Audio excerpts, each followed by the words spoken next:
Welcome to Chaotic Harmony. My name is John. This is Crystal. We talk about the joys and the challenges of teaching music in the elementary school classroom. We share struggles, we brainstorm solutions. And we would love to have you join us. Welcome to another episode of Chaotic Harmony, episode 103. I am your host, Jonathan Seligman, and today I am joined by the classy nerd, Genesis Santos. Hello, Genesis. Yo, how's it going? It's going well. Happy New Year's to you. Happy to New Year's to you, friend. Yeah. And also in the box to our, I don't know what direction when it's in post, but our box, we have the fierce teddy bear, Jamie Junn. Hello, Jamie. I'm a teddy bear? Yeah, you're lovable, but you're fierce, I would say. I had like I was thinking also image of dagger, but that's too much. That's too much, you know. Dude, how much This is shade an you throw towards me? elementary music channel. Actually, it could be any, but apparently we have non-elementary music teachers listening to us. Yeah, So that's true. You're right. loves to you, and you're a teddy bear. You're a lovable person. And next off is the sensible one, Jasmine. Jasmine Mah. My apologies. Hello, Jasmine. Hi, good to see you. Thank you. Good to see you as well. Happy New Year, everyone. How's your New Year been, by the way? Pretty good. Yeah, because you guys started like not last week, but 2 weeks ago, right? Yeah, literally Yeah. the Monday after the New Year's, like back in the classrooms kind of thing. Yeah, I started last week. It's been, I mentioned to you all, it's been quite a shift. It's like the second day I just got sick just because of how much intensity we got. We started full throttle. So No. yeah, I'm better now. That is the good news. Yeah. And to our listeners, if you don't recognize those voices, these are our friends from up north, the AROSA crew. So it's good to have everyone here. Today we have another convention in review, but before we continue, let's go pull out our program. We just had our AOSA in review last week. I know it's been a couple months since AOSA happened, but if you have any memories or thoughts regarding your time in Des Moines, as they say in America, message us and we'd love to share them to our community. Next week, we'll be releasing our final and long-awaited second part of the Video Game Music Laban Efforts podcast with these people right here. You will need to decide and help us decide which list is the best, and I can already tell you, it should not be Jamie. What? It should not. It should not. If you listen to next week's episode. Wow. But if you disagree, you could let us know. And You're vote so for it. biased. I'm 100% Hell no. biased. No, we're not biased. We're Spicy. We're also just factual. we're spitting facts here. And if you're totally lost what we're talking about, 2 episodes ago, we did our Video Game Laban episode part 1. So next week was part 2. So go check that out and vote for your favorite list next week. Following that, we'll have 2 more special interviews with lovely people, but then we'll have the big one on March 10th. Crystal and I will be recording our 100th episode celebration. Yes, episode 100 happened a few episodes ago, but we'll be celebrating it then. So if you'd like to write in and have something you'd like to share or read on air for that episode, email us at chaoticharmonyclassroom@gmail.com with subject CH100. We'd love to read your memories and criticisms on air, especially if it's about Mark. But we also have a special announcement that you won't want to miss. So keep your ears peeled. Is that the phrase? Eyes peeled? Ears peeled. No one knows. Something's peeled. Something's peeling somewhere. I don't know. That all said, let's go to our main attraction. A couple days ago from this recording, or a couple of weeks from when this is posted, California had CASMEC, or what we call CASMEC. Can one of you all explain to our non-Californians or non-Bear folk people what is CASMEC? Sure, I can jump in on that. Thank So you, Genesis. CASMEC, Jamie's already pointing to me on that. So CASMEC stands for California All-State Music Educator Conference. And what that is, it's part of the umbrella of the greater CME, or the greater music, what is it, NAFME, which is the National Organization for Music Educators. And what it is, it's like the state conference of what's going on in as far as teaching practices and what's going on with music in the schools and sort of like kind of like the state of the union of what's going on in California. So there's a lot of meetings and things like that, and a lot of sessions as well, a lot of professors, a lot of big names in whatever space that they're in, other music organizations like CBDA or I forgot what one is it? Is it CCD something? CCDA, Um, yes, there we go, CCDA. What's that stand for me? uh, California Choral Directors Oh Association. yeah, that one. Mhm. Mhm. And so it's this big coming together of the sharing ideas, listening to ideas, performances, and just overall like a professional development for music teachers, specifically just for music teachers. Cool. I like it, but the State of the Union. That makes it much more like. Yeah. I wish they informed that to me. Sadly, despite living in California, I have never been to CASMEC. And to you non-bear folk out there that does no clue about California, it's an 8-hour drive from San Diego to drive up to. So Or a that's 2 hour flight. that's true. That's true. But alas, maybe one. So actually it's held in Sacramento. It used to be held in Fresno. Do you all know It, why it switched, or does it rotate? well, there's been a lot of reasons. It was in Fresno and then in San Jose and now it's in Sacramento. And mostly it was because of the pricing.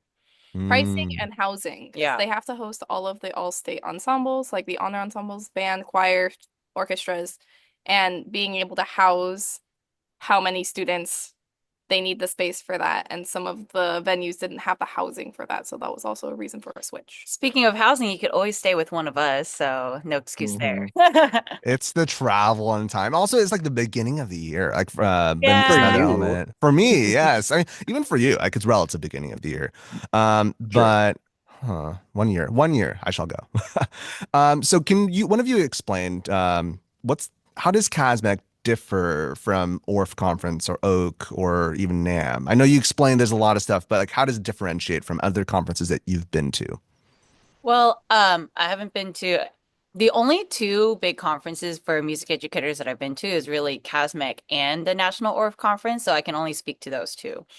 I would say that ORF the AOSA ORF conference is obviously specifically for ORF teachers.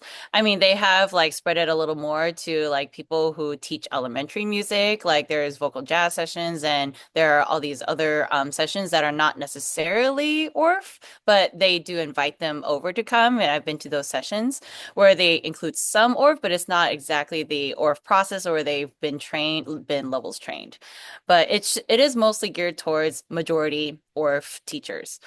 And CASMEC is more about spreading it through all these different organizations, like we were just mentioning before, the Band Directors Association, Choir Directors Association, all these different Orchestras, associations yeah. and orchestras too. So it's not, it's they try to include the whole spectrum of the different careers that you have in music education. And so that means that there it's not so focused on elementary music. There is it's a portion of the whole spectrum in at CASMEC, but there's maybe one or two times that you see someone who's ORF trained or Kodai trained. They do try to include certain people, but it's not available every time or every year. And it's a mixed bag about every year. Like you never know who's going to be presenting, probably till they send out the sessions. Which And is when usually. I think they did it a little earlier this year, December. around December, Yeah. yeah. Yeah. Okay, so less than a And month before. yeah. Gotcha, Well, gotcha. well, to be fair, the conference CASMEC used to be in February, and it's only this year they changed it to be earlier in January. And so Mm. like December would have been okay to like a couple months beforehand. Yeah, yeah, I got you there. hmm Cool. Well, from afar, again, I've never been to it. Maybe I one can day. chime in real quick Yeah, too please, about by all one more means. thing. So NAM and in like compared to CASMIC as well. So NAM, from my experience of going to NAM prior, NAM is more of like an like industry roadshow of like, hey, these are the new latest products out there. Like, hey, here's some new models of like guitars, saxophones, other instruments, kind of thing. Here's some new technologies that are being developed and things like that. CASMIC, and that's where, and with NAM, that's like a lot of the main focus. Very recently, as I've seen, like they've included sessions and even music educator sessions. I know that we've had some colleagues in the past that have presented in those things in those spaces, and that's sort of, I believe, like a newer development in that space from the history that I know of NAM. In CASMEC, there's also that element of vendors and exhibitors as well. It's not really as for focus, but they are there to show a presence because there are music technologies that are out there that are trying to gain traction.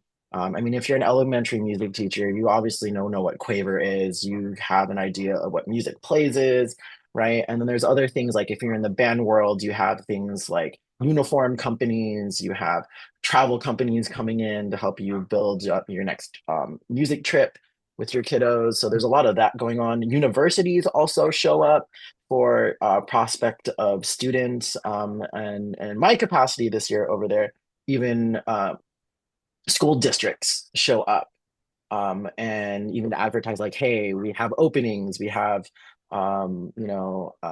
salary, competitive salary kind of stuff, and try to attract music teachers to come in and teach in their districts as well. Hmm. So there's a lot of that. There's that side of it. And then last but not least, we also want to make sure that we also point out that there are a lot of important performances that highlight the students in our state.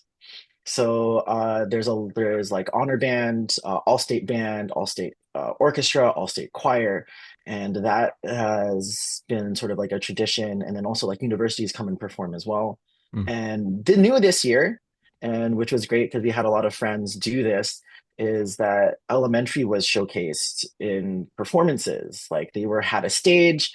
We had different elementaries show up doing like band. There was orff ensembles. There was, I believe, an orchestra, and so that was new and it came around. So this is the first time the elementary had a platform to showcase their kids. That's what I'm Yes, gathering. as far as Originally, performance on a stage. On a yeah. stage. Yeah. Originally, they were given like lobby performances or performances by the stairs. Yeah. So it was really nice to see that they're given a performance hall because there was even like musicals being presented there, and it was very cool to see that they had like their own space and audience there for them the whole time rather than being like I'm passing by, I'm like, "Oh, look. I think I see something by the stage." So they had like their own event, like they're in the programs and everything. That's Mhm. cool. Yeah, so it feels like elementary had a stronger presence this year. Is that accurate? Do you know what brought that shift, or just is a happy yay and we'll take it? Well, I guess I'm hoping that just over the years they've heard all the feedback. Okay. Because as someone actually I don't remember what year I first started going CASMIC, but it was during my college days, so that was 10 years ago probably. Long time Back ago for us. yeah.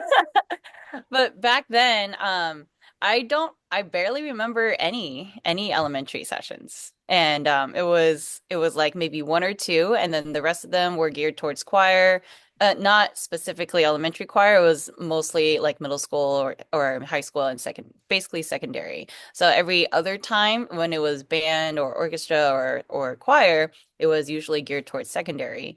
And once in a while, it might apply towards elementary students and teachers, but it wasn't specifically geared towards them. Okay. And so, like, just over the years since then, I was like growing and growing and growing. It's like, wow, now we have like options.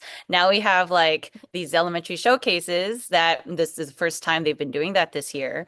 And also, just we kind of had a conflict of, wait, there are all these different elementary sessions and they're at the same time. I want to go to all of them. That's a great problem to have This is a good problem, yes. yeah, that we didn't really have as many chances before In the in past. previous CASMEX. Like how many would you say in the past would there be like sessions focused on elementary music?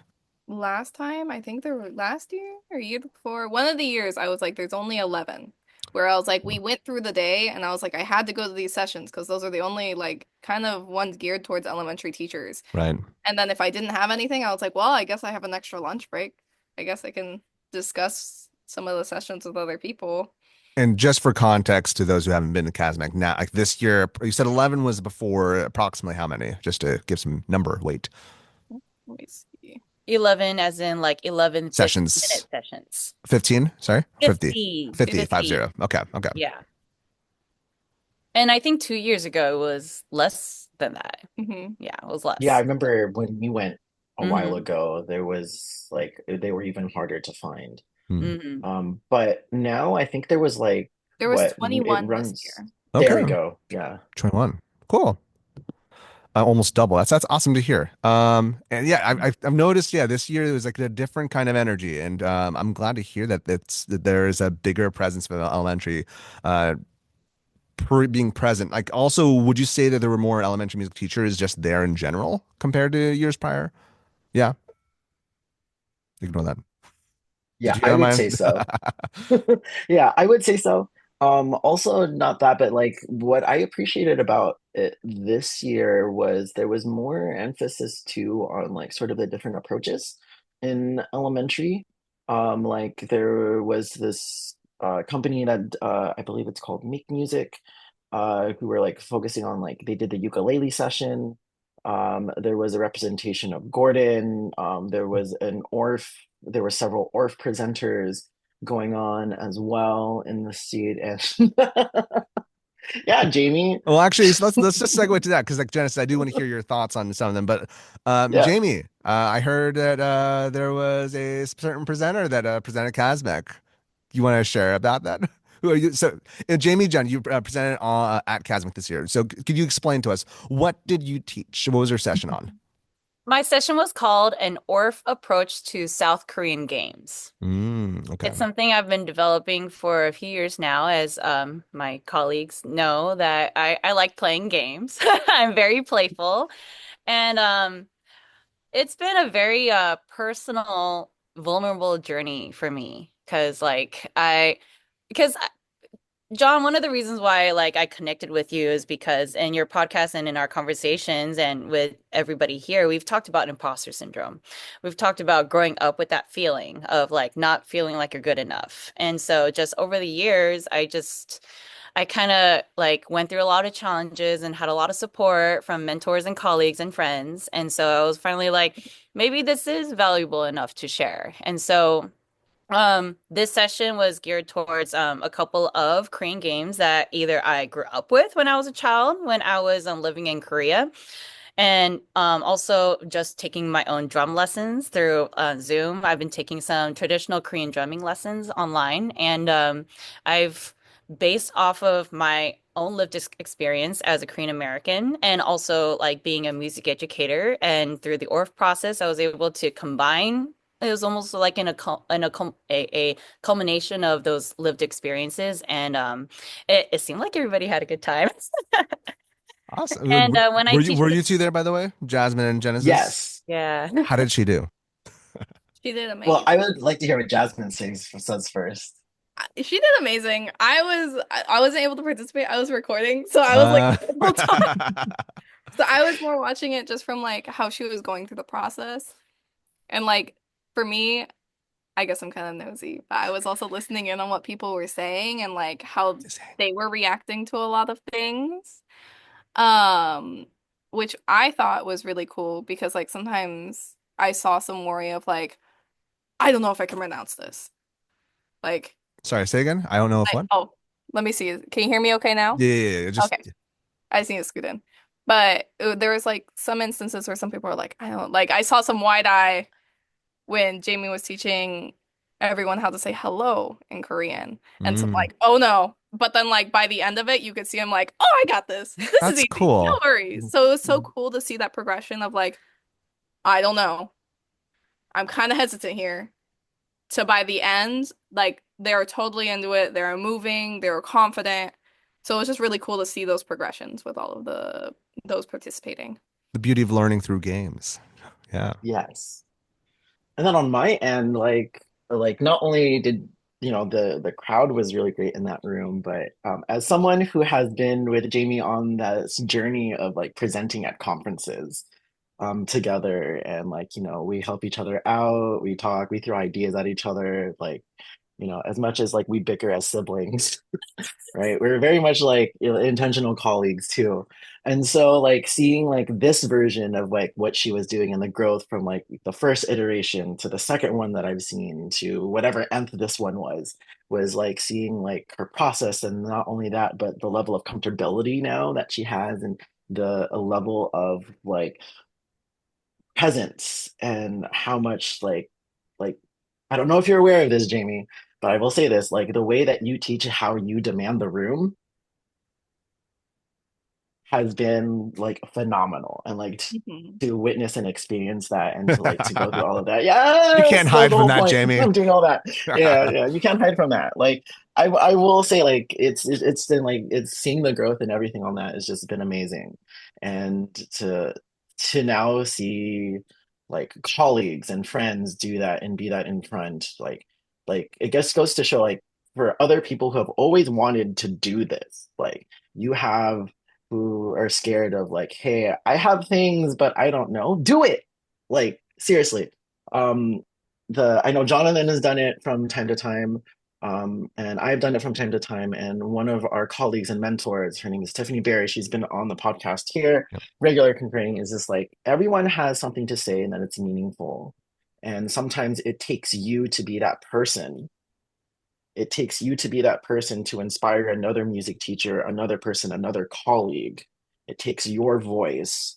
And how can they hear your voice if your voice is not out Yeah, I really feel that. Like I know I shared this on the podcast, but speaking of Tiffany, like when she had her presentation in 2018, 19, 18, Salt Lake, someone messaged me, I don't know. When I first met her, it's like that was a big point for me to feel okay that maybe my presence is unique, but also it can still be valued because Tiffany's was valuable to me, and I'm hoping that that was equally valuable to one of the audience members for you, Jamie, that hasn't met you yet. Um, but speaking about imposter syndrome, Jamie, yeah, like I, doing this, being a part of a presentation that isn't just your local chapter, but speaking at a big conference. How was that? What was your, because you mentioned there was an emotional journey to it. How did you feel afterwards? What was it like beforehand? Yeah, share all the deets. Jasmine and Genesis were there right before. I was just at my computer. I was like, what am I gonna say? Okay, I have to just like focus. And then they were trying to like calm me down, say you got this, and trying to make jokes and tell me jokes. And I was like, okay, thank you. And then back to focus. And then after it, I was like, and then it went by in a blur. I was like, so things, mostly everything went according to how I was hoping it would go. But then like technology wasn't working. I was like, Uh, okay, keep it in. Anyway. And so I'm a little scared and nervous to watch the video that you recorded because it's uploaded and everything, but now I'm like, okay, I have to be in the right mind state to watch this. Gotcha. And by the way, if you're an audio listener, you should definitely switch to the video just for that segment. Jamie's emotions going through that was pure awesome. Yeah. Um, do you have any words for those who are, I mean, everyone suffers through imposter syndrome, everyone, but do you have any words of wisdom to those listening that want to present but have a great apprehension to do such that yeah, do you have any words? Well, I would say it I do agree with everybody when I say like, and I actually wanted to say this in my session, but I forgot that I was I was also hoping to be an example, just like how Tiffany Berry was an example for me. And actually going to ORF conferences and things, I've seen many really amazing presenters, and especially people of color or other Asian Americans. Like John, when you and I saw like Mika at the ORF conference, that was so empowering. And Yes. I thought maybe I can do something, but we also have to remember that we have to do the work. We have to do the work to do it in a way that like you feel like will honor where you're coming from and your heritage and all your family backgrounds and everything, and also do the work to really do the research of culturally responsive teaching and how to be know the difference between cultural appropriation and appreciation, because I I think there have been times where some people have like presented their own background in a way that like I probably wouldn't agree with Mm. for myself. But like, wait, why are you saying Koreans are this when you're Korean or something like that? And I would say like I guess some of the feedback that I would have for like any presenter out there, whether and not necessarily specifically towards CASMEC, but most conferences and most sessions and most workshops that I've been to, there have been a few people who presented things in a way that like that I'm not sure what would make me comfortable. So I feel like just make sure that you what your lived experience is, make sure that it's authentic, make sure it Mm. comes from the heart, and make sure it comes from you can make it into something valuable for your students. And just make sure that you also do the work to do the research behind it. Because even for my own culture, even for my own presentation, I had to do the research of, wait, what are the names of these drums? I took the time to find a drum teacher and try to make sure I like learned the rhythms and processes and techniques through him before I really thought I would be comfortable with presenting this at an ORF conference at CASMEC and everything. I really did the research to talk to my own family about these things. And actually, even on the day of, I was like, wait, mom, what does this one Korean word mean? It doesn't, I looked everywhere and I can't find it. And she's like, oh yeah, it means this. I'm like, oh, thank God. And so I try to make sure that I do all these things and go through this process to make it valuable. And I'm comfortable enough to present it to other people so that I can know with at least a peace of mind that this is something that I am proud of and that I can share with other people. And that like, I hope it comes across in this meaningful way. Mm. Yeah, I resonate with that. I feel like a big part of imposter syndrome is making sure that you fit in.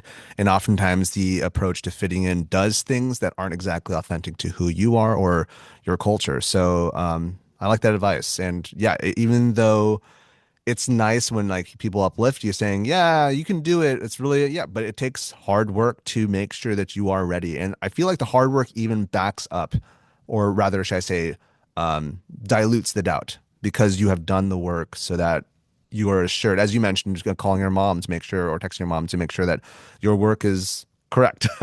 So yeah, that's cool. Um, Jamie, will you be presenting anywhere else soon? I don't know yet. I have to wait till next month to see if I got accepted Accepted what? to the ORF conference. Oh, you applied for ORF. Oh, okay. I Well, did. So I don't keep us know. We'll see. posted. Yeah. What about you, Genesis? Jasmine, are y'all are thinking about presenting anytime soon or such? Not yet. I'm Not yet. I'm so sometimes before thinking about You can presenting. do it. Well, for me, it's like I want to put that work in. Like Yeah. thinking about my Mhm. own background and how I want to present something. Like, I need to put that work in first before I feel like I'm ready, and I haven't done that yet. And on that note, it was so helpful with having Genesis, Jasmine, and all these people here to look over my work. Mm. And even after my session, I was like, okay, what do you think? What's your constructive feedback? What did you think? What happened? What do you how can I make it better? So don't be afraid to like call on your colleagues and friends that you trust to help you. And also colleagues, I feel like a lot of times when people ask that, you like it feels like, oh, they feel so down. We should make sure we just give them positive feedback. That's not necessarily without giving any critical ideas. But no, like we're looking for how we can improve our art. So please, like, help us out. It's like, Like yeah. all feedback is good feedback. Say again. Sorry. All feedback is good feedback. Like it's Hmm. like you just gotta change your point of view about it, where it's like they're doing this to help me improve. They're not doing this to like say it was bad. Yeah. But everything needs improvement at some point. And also, like, if you're talking to a friend, like, they're not going to be a jerk. So, like, yeah, colleagues help each other out. Genesis, you're going to say something. I think about your I presentations and mean, such. Oh, I mean, I have something in the works right now Oh, that like I've been molding over and things and doing because like I've done presentations too. Like I've presented at different like smaller conferences kind of stuff, and it's been in the works kind of thing. So when it finally does happen, I'll let you all know. alrighty, alrighty, okay.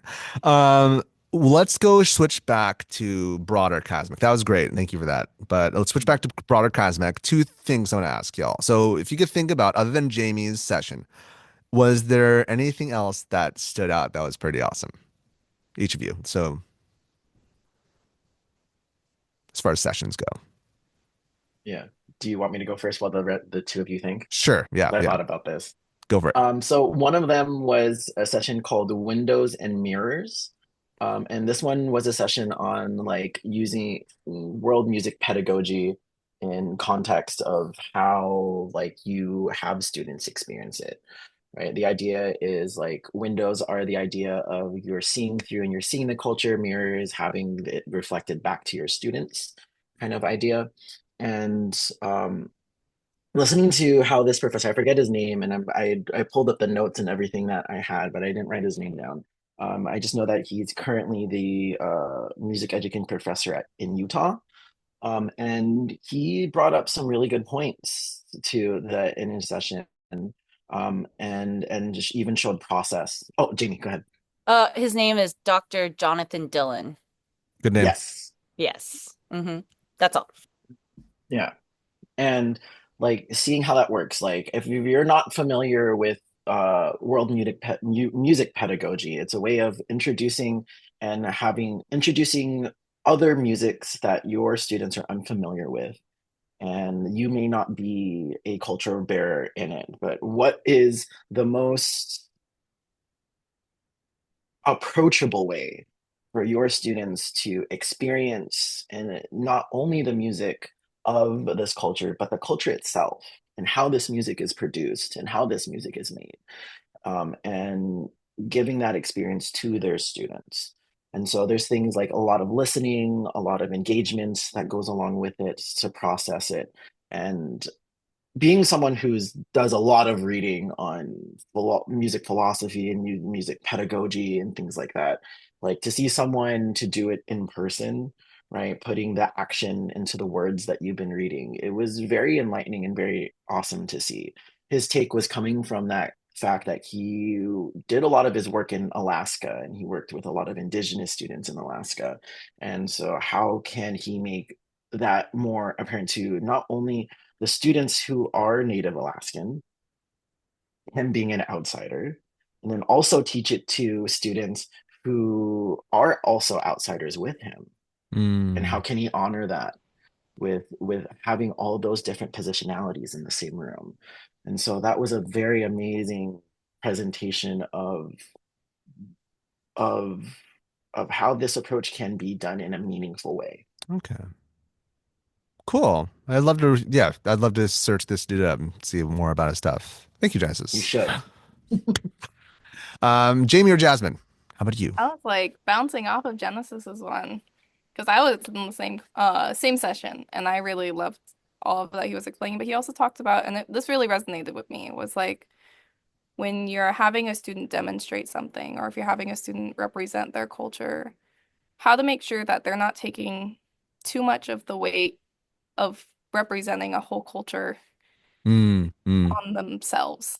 Like how draining that can be, and how can you help them facilitate that so it's not just all on them. Do you remember one piece of advice that he shared to alleviate the weight? A lot of it was like working with the student prior, Okay. like Mm, before showing it to the class. Can you talk with the student? Can you work with them? Was one of the ones that I thought about because he said that like he had a student who was in an indigenous language movement with their family and they know so much about it, but like developmentally with students in the elementary age, some of them aren't developmentally, I'm trying to think of like Appropriate? appropriate or like sensitive Mm-hmm. to certain things. So then like one student made a comment which was developmentally appropriate but insensitive towards that student, and he was like, I just saw that student shut down. gotcha. Like they were done, they didn't want to teach anymore, they were out.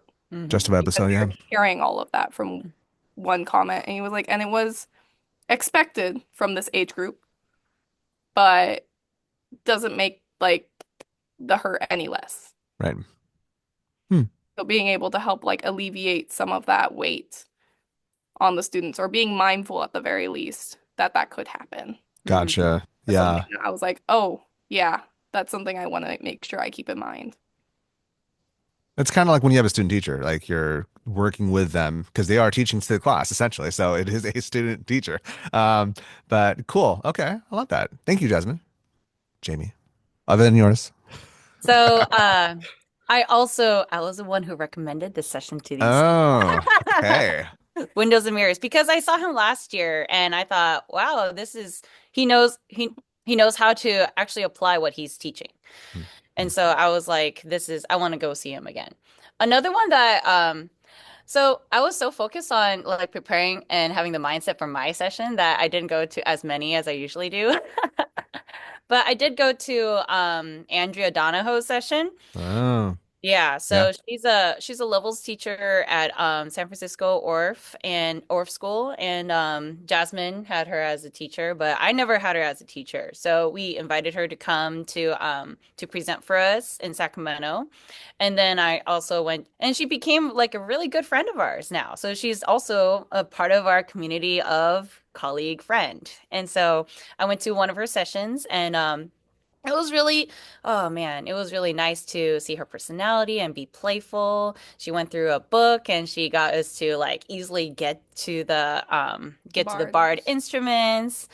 And she also went to my session and gave me some good feedback too. Oh, cool. So it was I thought it was just really nice to see just another example of an ORF teacher taking their own personality, and maybe it wasn't fully her lived experience when she presented in that session, but it was definitely an example of how to take something that take a seed of an idea or to take something that you can do with children and to make it grow into something more. Mhm. Yeah, and actually that's the other thing I wanted to tag back along to with advice for anybody who's looking to present. I had a conversation with another teacher. He was saying how like, yeah, I want to do something, but I have to do some more research into my own like Mexican background, into some of the songs that I've been learning, and I was like, it doesn't have to be something from your ethno background.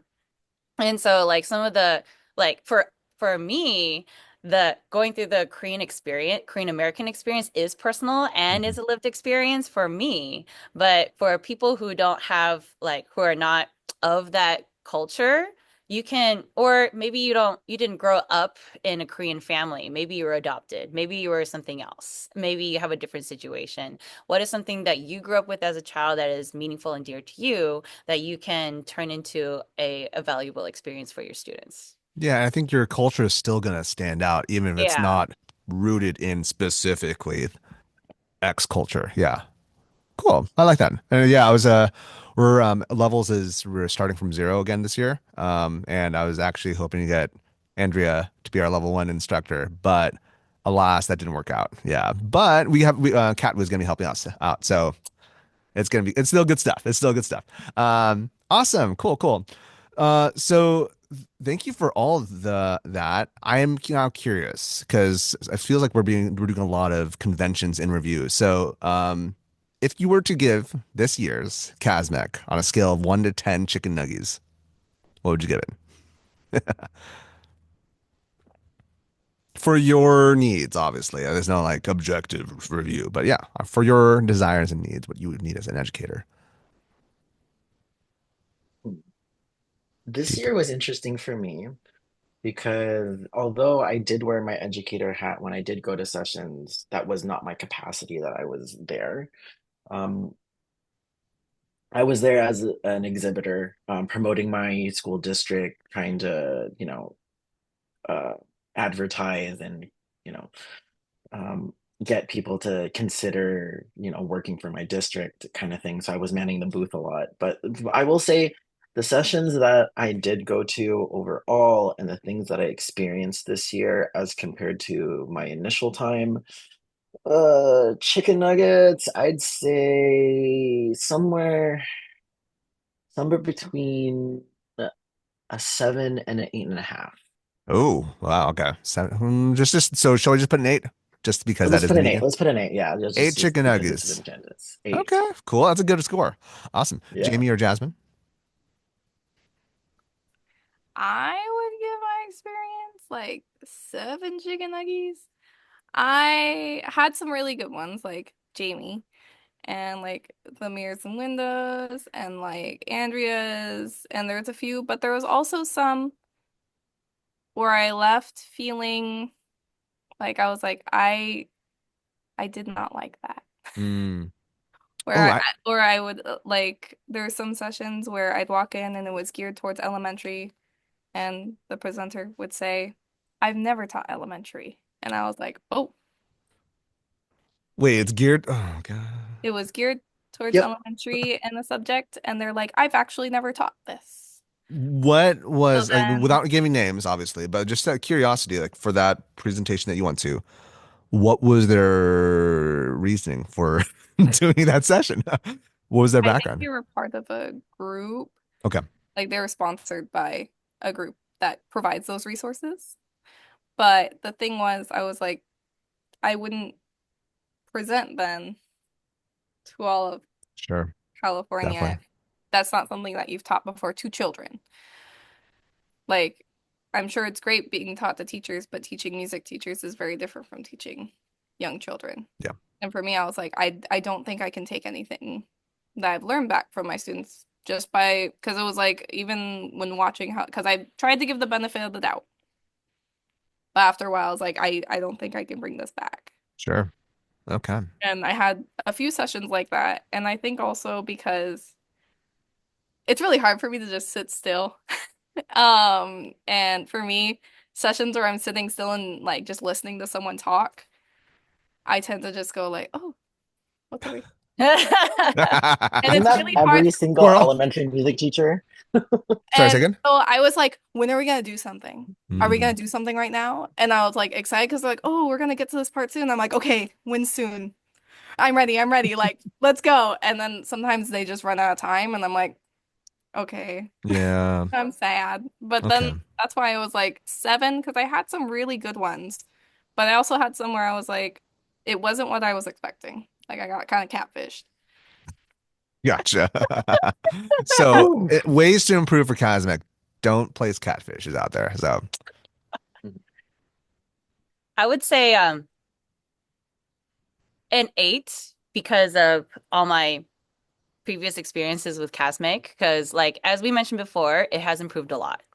And we can tell that they have been listening to our feedback for like throughout California because especially now, like Genesis's district, Twin Rivers Unified, you're hiring. Our district, San Juan Unified, we're hiring. How is it like in for you in SoCal? well, SoCal is split up. So, Chula Vista Oh, specifically, I mean, we're kind of hiring, but we have not utilized our Prop 28 money yet. I see. So, which is why we are not high. I'm not going to get into this right now, Oh, but sorry. I didn't mean to no, open up it's a can okay. of It's worms. okay. That's a But can of worms. That's another podcast. yeah. Well, at Another least for episode us in NorCal, and actually from in the a Sacramento lot, area. and actually from what I've been seeing in posts from and social media, a lot of Bay Area people are hiring elementary music teachers, and so like I think they're starting to see that, and they're starting to see, oh, we need more music teachers, we need more elementary to sessions to support the elementary music teachers who are now coming into our professional spaces, and so I feel like that adds to the quality of CASMEC, especially as an elementary music teacher. I would say that like that the elementary showcases has been another great plus for us. They did invite us to have our elementary students come and perform, but I wasn't quite we're not really in the space to be ready for that Mm, because we're very new to be full-time at our schools Mhm. and we're still building things here. But now that we've seen it, now that I've seen, oh, my other colleagues were at their like at their more permanent spaces were able to have their students come and do great performances. They really treated them well. They planned it well.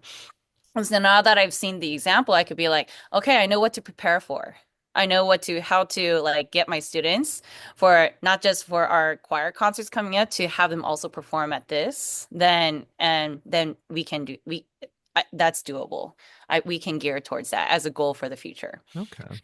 I would say it's an 8, and the it didn't get full points because of some of the things that we've said. And some of the sessions that I did go to, I would agree that the ones that were geared towards elementary, maybe they weren't by elementary teachers who were in classrooms. It was more like they were selling a product. Okay. Yeah, Gotcha. it Gotcha. was. Yeah, and for personally, in my opinion, I don't really want to purchase a product unless I like it's been tested out in the actual environment that I'll be teaching in. Right. Hmm. Right. And then the other thing is I would feel like there was we did talk about this about some presenters who may not have been the most culturally respectful in some of their sessions. Yeah. And so I would say that and we've given feedback about certain presenters who have done this before. I just hope that they'll continue listening to that feedback because it's been kind of A roller Sure. coaster. a Sure. roller coaster, especially for some of Mhm. us where some of the materials have been very personal Mm. and it was not presented in a way that was respectful. Are Mhm. these people that you've given critique to, do they show up They again? they Oh, continue to show up. okay. So that is something to note. Yeah. Okay. Hmm. And Well, so I'm sure there's a lot of things going on in the background, but like I just hope that they'll listen to that feedback yeah, because and especially if it's not respectful to us and where we're coming from with what our background, we're definitely not going to present it that way to our students. And we definitely don't think that it's appropriate to present it to other teachers to think this is okay to present to your students. sure, definitely. As if I was that student and I was that background, I would not be okay with that sort of thing. Or even if you're not as cognizantly aware, you would still feel like discomfort, and you might not be able to piece what's wrong, but you still feel something's wrong about it. Yeah, it's that feeling of being uncomfortable that I was mentioning before. Definitely. Genesis, you had your hand up. You're gonna share something? Yeah, I think I do want to share one last thing for me. Sure. The 8 that I gave to, and the thing missing for me at CASMEC, which has always been a thing for me for like state level stuff, is the amount of like, at least in the elementary side of things, the amount of like representation, the Mm, different approaches to teaching elementary music at that level.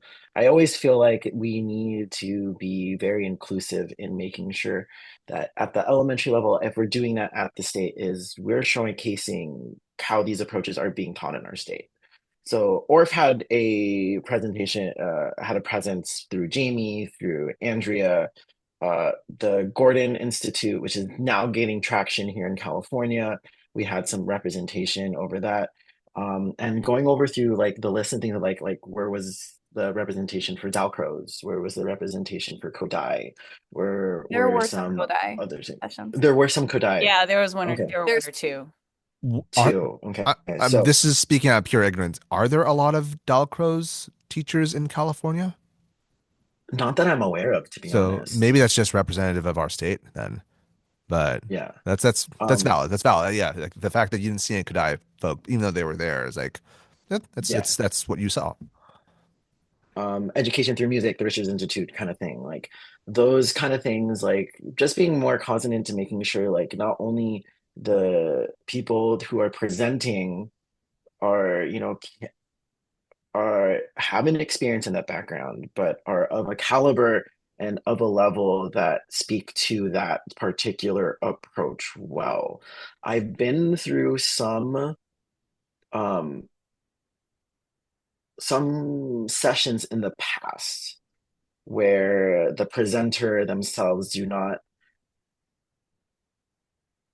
showcase the ideals, I will Mm, say, as clearly as to make it sensible to people who are more outside, which is kind of rough. And again, that is I'm hard. I'm very much a reader. I'm very much take like me like reading and diving into and researching on my own. Like I get where the person's coming from, but I know from some outsiders like, oh, this is not coming as clearly or as effectively Sure. or teaching like touching hearts or whatever you want to say to get that. And I think, you know, making sure that if we are navigating that space and going into space, we bring in those that feel comfortable speaking to and speaking of the approaches that they attune to. Hmm. That's hard, and I feel like this could be an entirely different episode. But it's really hard when you're going to an area that's not specifically for like or for Kodai, etc. And you're trying to balance how much do I do one for beginners versus how much do I do one for advanced folk. Like I know NAM last year, Mhm. there was a ORF presentation. This is nice, but this is like beginner level. But this is great for this audience because a lot of this audience are beginner Mhm. level for ORF. But for me, it's like, but I get it. It's a hard balance, but that's a good thing Yeah. to. Hopefully, we can eventually get to where we have both intermediate and beginner showcases of the different Mhm. styles. That all said, thank you so much for being a part of this. We will get to our next segment after the break. I want to take a quick break and thank my husband Bryan, who's been working behind the scenes producing these episodes every week on all of the platforms and on time. But you need to know that he is first a financial planner for Mission Trails Financial. Mission Trails Financial is a partner that seeks to guide clients in the journey to financial success. They believe that people need a financial advisor that aims to provide strategies for success. Mission Trails Financial helps people navigate investments, tax planning, and insurance. Imagine working with an advisor who isn't tied to specific brands. Mission Trails Financial has a fiduciary responsibility to act in the best interests of their clients by providing independent, objective advice. Their mission is to help clients accomplish their financial goals. As Joe Vitale once said, a goal should scare you a little and excite you a lot. Do yourself a favor and set up a time to chat with Mission Trails Financial. Visit www.missiontrailsfinancial.com or call 619-419-0238 to schedule a call. You'll be glad you did. We believe that leaning on professionals is how we get ahead. Check out the program notes for more information. Welcome back. But before we continue, first off, a hard left turn. Thank you everyone for who's been a huge supporter of these past 103 episodes. It is still wild to think that we have reached the triple digits. But if you want to help support us monetarily to make sure these mics and lights still stay on, please do drop us a buck. We have a patreon.com/chclassroom. There we have some lesson ideas and also some merch you can get.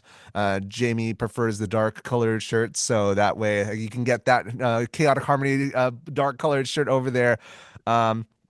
But if you don't have a buck to toss our way, you can always help us out by leaving us a review either on Spotify or Apple Podcasts. I only know how to count to 5. It's either 5 or nothing. So just drop a 5. That was always best. And also, if you if you'd like to, if you have any questions, you're more than welcome to email us at chaoticharmonyclassroom@gmail.com.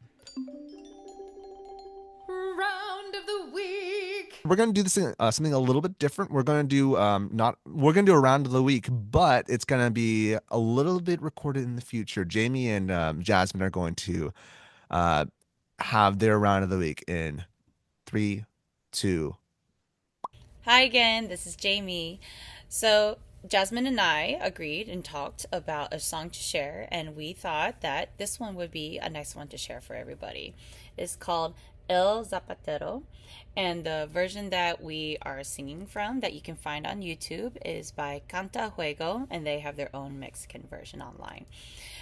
Just to be clear, I am not a culture bearer. I am not fluent in Spanish, but we thought this will be a nice song to share for your children in your classrooms about a shoemaker and do all these movements to go with it as well. And just to sing for you how it goes, how the whole thing goes, it goes kind of like this. Envolviendo, desenvolviendo, estira, estira, y pum, pum, pum. Envolviendo, desenvolviendo, estira, estira, y pum, pum, pum. Zapatero remenda, los zapatos sin parar. Zapatero remenda, los zapatos sin parar. And basically what each of those mean, envolviendo is to fold or to wind, and then desenvolviendo is to unwind or unfold. Estira, to stretch. And y pum pum pum is just the sound of the hammer. Zapatero is the shoemaker, and arremendar, they're patching up the shoes that they're talking about. Los zapatos sin parar, the shoes, they're fixing the shoes or patching up the shoes nonstop. And so if we were to sing the song with the movements, it kind of goes like this. Envolviendo, desenvolviendo, estira, estira, y pum, pum, pum. Envolviendo, desenvolviendo, estira, estira, y pum, pum, pum. Sing that part 2 times, and you sing the second part 2 times as well. Zapatero remenda los zapatos sin parar. Zapatero remenda los zapatos sin parar. And if you try the whole thing nonstop, it kind of goes like this. Good luck. Here we go. If you can, with the movements wherever you are. Or if you're not looking at the video, then I hope that you can sing along and imagine some of these movements with me. Good luck. Here we go. Envolviendo, desenvolviendo, estira, estira, y pum, pum, pum. Envolviendo, desenvolviendo, estira, estira, y pum, pum, pum. Zapatera remenda, los zapatos sin parar. Zapatera remenda, los zapatos sin parar. So I hope you are able to look up the actual video with actual fluent Spanish speakers and try to learn the song, because we thought it was a nice song to share in your classrooms about shoemakers or cobblers. So bye everybody, enjoy. Thank you so much, Jamie and Jasmine, for that. And thank you for being a part of our podcast. First off, do you have anything you'd like to plug coming up? Jamie, you have a maybe? Like a maybe, you'll find out maybe if In you're February. In February. Okay, so Yeah. a little bit after this episode's recorded. But you can find out if she gets it or not by following her.